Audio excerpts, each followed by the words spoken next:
Se essa é a primeira vez que você está lendo Kripke, em particular a primeira vez que você está lendo Name and Necessity, existe um trecho da discussão que, para a primeira leitura, talvez você vai se bananar. Então eu vou sugerir que você salte esse trecho. No original, em inglês, é o trecho que está no começo da página 41, It is even suggested in the literature, etc., e vai até mais ou menos a metade da página 47. Então são aí 8 páginas, né?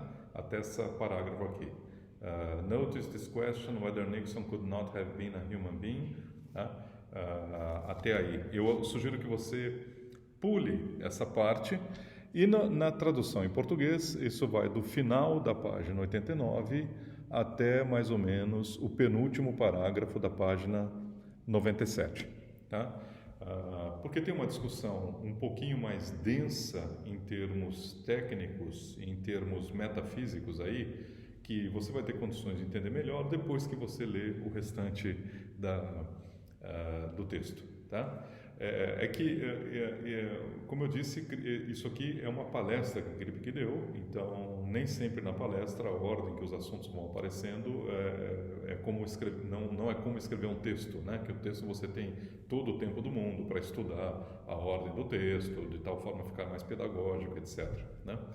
Mas de qualquer maneira, eu vou mencionar um pouquinho para quem quiser ler essa passagem, quem quiser se aventurar nessa travessia aí dessa passagem que eu disse, tá? Da página 41 até a 47 do original em inglês, eu vou falar um pouquinho, porque tem coisas muito interessantes e muito profundas aí. Tá?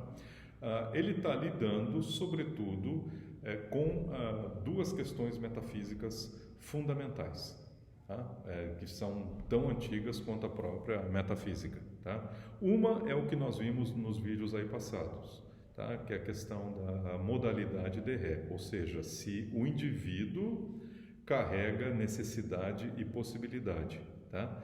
Se faz sentido você falar de um indivíduo que ele tem propriedades necessárias. Então, eu dei o exemplo no último vídeo de uma planta, apontar para uma planta, que é de uma certa espécie X, e dizer essa planta é necessariamente da espécie X. Significando por isso, ou querendo dizer por isso, que ela não poderia ser o mesmo indivíduo, não poderia ser essa mesma planta sendo de uma outra espécie. Tá? Da mesma forma, quer dizer, que você tem uma propriedade essencial, que é ser filho do seu pai e da sua mãe. O que significa dizer isso? Que se você imaginar que você não fosse filho do seu pai e da sua mãe, você não seria a pessoa que você é. Né? Você seria uma outra pessoa. Haveria uma outra pessoa, possivelmente com o mesmo nome, morando na mesma casa, ou com o pai ou a mãe, ou pais e mães diferentes, tá? Mas não seria você. Isso há uma certa intuição por trás disso, né? Um certo apelo intuitivo por trás dessa ideia. Essa é a noção de modalidade de ré, de que as coisas têm, as coisas carregam possibilidade, as coisas carregam necessidade e da mesma maneira carregam possibilidade. Né? Seria como dizer, esse indivíduo que está aqui carrega uma propriedade possível, por exemplo, que é a propriedade possível de vir a ser um milionário algum dia. Então, eu hoje tenho uma propriedade, que é a propriedade de ser um possível milionário, ou um possível presidente da República, Deus me livre, ou um possível ministro da Educação. Se eu continuar falando tanta coisa errada, tanta bobagem, talvez eu tenha chance, mas a questão é que hoje, agora, eu tenho a possibilidade de ser um possível presidente da República, mesmo um possível imperador em outro mundo possível. Existe um mundo possível onde existe o imperador Marco I, tá certo? Então, eu aqui agora sentado, eu tenho a propriedade de ser um possíexemplo imperador. Faz sentido isso que eu acabei de dizer? De acordo com essa perspectiva metafísica, faz sentido. Tá? Por exemplo, Aristóteles diria: você pega uma semente, aquela semente tem a propriedade, ela carrega a propriedade de ser uma possível árvore, se as condições forem favoráveis. Tá? Ela tem a propriedade de ser uma possível árvore. É uma noção metafísica interessante, ao mesmo tempo complicada, e como eu disse no vídeo passado, no século XX isso caiu em, digamos, desuso, ou não desuso no sentido que as pessoas esqueceram, foi severamente criticado por vários filósofos, filósofos da linguagem, filósofos da matemática, dizendo o seguinte: olha, não faz sentido você dizer que as coisas têm propriedades modais, que as coisas têm propriedades de ser necessariamente alguma coisa ou de ser possivelmente outra, tá? Não faz sentido a noção de necessidade de ré ou possibilidade de ré. Não faz sentido modalidade de ré. O que faz sentido é modalidade de dicto, ou seja, são as proposições ou sentenças que nós dizemos sobre as coisas. É isso que é necessário, isso que é verdadeiro em todo mundo possível, ou isso que é verdadeiro em algum mundo possível, tá? Modalidade de dicto, essa a modalidade que, por exemplo, Quine aceita, né? Ele diz, só faz sentido falar de modalidade de dicto, né? O Kripke está apresentando rapidamente um dos argumentos de Quine, né? Mas a ideia é que essa ideia metafísica tem a ver com uma outra ideia. Quer dizer, o Kripke está dizendo, nesse trecho que eu disse para vocês pularem, ele disse, olha, por que as pessoas acharam que é difícil ou não faz muito sentido a noção de modalidade de ré, né? Porque você está falando, uma razão poderia ser essa, porque nós estamos falando de uma propriedade que o mesmo objeto tem que carregar nos vários mundos possíveis, certo? Então, para eu dizer que, por exemplo, o número 3 é necessariamente ímpar, tá? Isso é equivalente a dizer que o número 3, esse objeto número 3, nos vários mundos possíveis em que ele existe, ou em todo mundo possível em que ele existe, ele tem a propriedade de ser ímpar. Portanto, ele é necessariamente ímpar, tá? A ideia é que, se nós pensarmos dessa maneira, quer dizer, nós estamos pensando num mecanismo, que existe um mecanismo de reidentificar o número 3 em cada um dos mundos possíveis, de tal forma que você possa checar em todos eles se 3 é de fato ímpar ou não em cada um desses mundos, tá? Ou, no caso se eu estou falando de uma pessoa determinada, essa pessoa aqui, ela ter o mesmo pai e a mesma mãe, se isso é uma propriedade necessária dessa pessoa, então você teria que ter um mecanismo de reconhecimento dessa pessoa nos vários mundos possíveis, tá? Ou seja, você tem que pressupor que um mesmo objeto, uma mesma pessoa, o mesmo número, existe em vários mundos possíveis, né? Ou esse objeto ele pode ser identificado em vários mundos possíveis. Isso é um outro problema metafísico que é conhecido como problema, em inglês, o Kripke está colocando isso, Transworld Identity, identidade através de mundos, né? Talvez seria uma forma de traduzir, seria identidade transmundana, tá? Como saber se um objeto é o mesmo através de vários mundos possíveis, tá? Deixa eu dar um exemplo.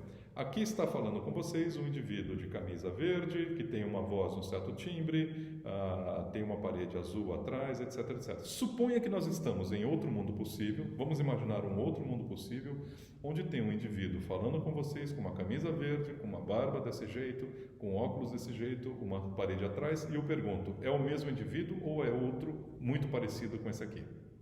Qual a resposta que você pode dar?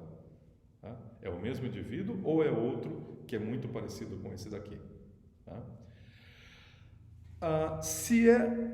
A resposta não é trivial. Você possivelmente está inclinado a dizer, não, é um Marco em outro mundo possível. Estou imaginando o Marco numa outra situação possível. Um mundo possível, por exemplo, um mundo que não existe a pandemia. Tá? Ele simplesmente gosta de dar aulas em casa e ele está gravando vídeos em casa, mas não é por causa da pandemia. Um outro mundo possível. Tá?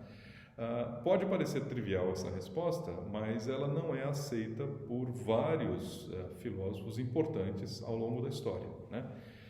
Por exemplo, Leibniz é um grande filósofo, um grande metafísico. Ele tinha a seguinte ideia: se houver uma mínima propriedade do objeto que é diferente em outro mundo possível, já não é mais o mesmo objeto.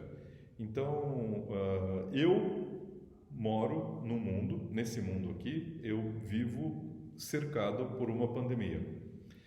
Um indivíduo exatamente como eu, com camisa verde, dando aula de filosofia, etc, etc, num outro mundo que não está cercado por uma pandemia, ou num mundo em que tem uma diferença mínima, não é uma parede azul aqui, sim uma parede branca, de acordo com a metafísica de Leibniz, não é mais o Marco. É um indivíduo que é muito parecido com o Marco, tá?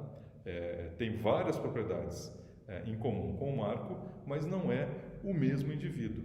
Porque para ser o mesmo indivíduo teria que ter exatamente as mesmas propriedades, as mesmas relações com a totalidade dos objetos do mundo, e isso só ocorre num único mundo possível, que é esse daqui.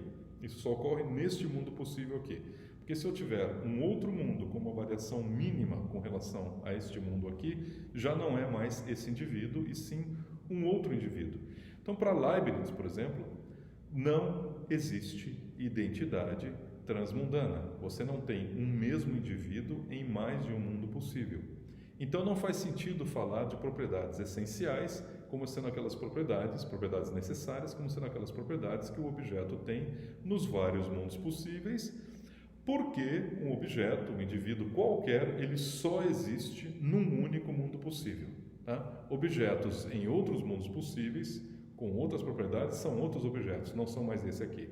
Então, se eu for imaginar um mundo possível onde eu estou exatamente com essa camisa, mas com o símbolo do Palmeiras aqui, tá? Um mundo mais bonito que este, eu estou com o símbolo do Palmeiras aqui, de acordo com a metafísica de Leibniz, é um outro indivíduo, não é mais esse aqui. Ah, mas é o Marco com todas... Não, é um indivíduo que parece muito comigo, um indivíduo que tem várias propriedades em comum comigo, mas tem uma propriedade que não é em comum comigo. Ele tem uma camisa com o símbolo do Palmeiras e eu aqui não tenho a camisa com o símbolo do Palmeiras. Então, são dois indivíduos diferentes de acordo com a metafísica de Leibniz. Para Leibniz, não faz sentido a ideia de identidade transmundana, né? Por razões profundamente metafísicas, que o dia que vocês forem estudar Leibniz, vocês vão ver que tem argumentos maravilhosos da parte de Leibniz. Um autor contemporâneo que o Kripke está citando aqui, na nota de pé de página, numa nota de pé de página que a nota 13, é David Lewis. David Lewis tinha uma visão de mundos possíveis parecida com essa de Leibniz, né? Quer dizer que não faz sentido você falar de um mesmo indivíduo em dois mundos possíveis. Então, se eu disser para você, imagina que eu não estivesse usando camisa verde e sim branca, você vai me dizer, então não seria você. Seria um outro indivíduo. Não, mas é exatamente eu. Se eu tivesse decidido, ao invés de colocar a camisa verde, eu tivesse colocado a camisa branca. David Lewis vai dizer, não seria você. Porque você só ocorre aqui de camisa verde. Uma outra situação possível, onde você estivesse de camisa branca, não seria você, e sim seria um indivíduo muito parecido com você. Então, para David Lewis também, assim como para Leibniz, não faz sentido você falar de propriedades essenciais, nesse sentido de que o indivíduo carrega essa propriedade nos vários mundos possíveis em que ele existe, porque ele só existe em um. Ou então, você pode dizer o seguinte, todas as propriedades de um indivíduo são essenciais, porque o indivíduo tem aquelas propriedades em todos os mundos possíveis em que ele existe, mas ele existe em um só. Então, para Leibniz, todas as minhas propriedades são propriedades essenciais, porque em todo mundo possível que eu existo, a saber, só um, eu tenho essas propriedades, né? É uma outra perspectiva, é um pouco mais maluca do que a primeira, né? Mas a ideia aqui é que Kripke está se posicionando contra essa ideia de que não existe identidade transmundana, tá? Assim como ele se posicionou contra a ideia de que não existe modalidade de Ré, a raiz da rejeição à modalidade de Ré é parecida à rejeição à identidade transmundana. É essa ideia de que você não tem um critério para identificar o mesmo indivíduo nos vários mundos possíveis. Para Kripke, nós intuitivamente fazemos isso. Quando eu digo, é esse indivíduo aqui que eu quero considerar, ou que eu quero imaginar, que tivesse com outra roupa, ou tivesse uma outra profissão, etc. Então, intuitivamente, eu estou colocando esse indivíduo em outros mundos possíveis. Então, conclusão. Para Kripke, nós, enquanto falantes de uma língua, antes de fazer filosofia, a gente intuitivamente assume que exista a modalidade de Ré, além da modalidade de dicto, mas também a gente assume intuitivamente que exista a identidade transmundana, porque nós falamos naturalmente e tentamos imaginar um indivíduo em outras situações. Tá? E a rejeição a uma modalidade, a essa modalidade, a rejeição à identidade, tem a mesma raiz. E Kripke acha que a intuição do falante é que deve prevalecer nessa circunstância.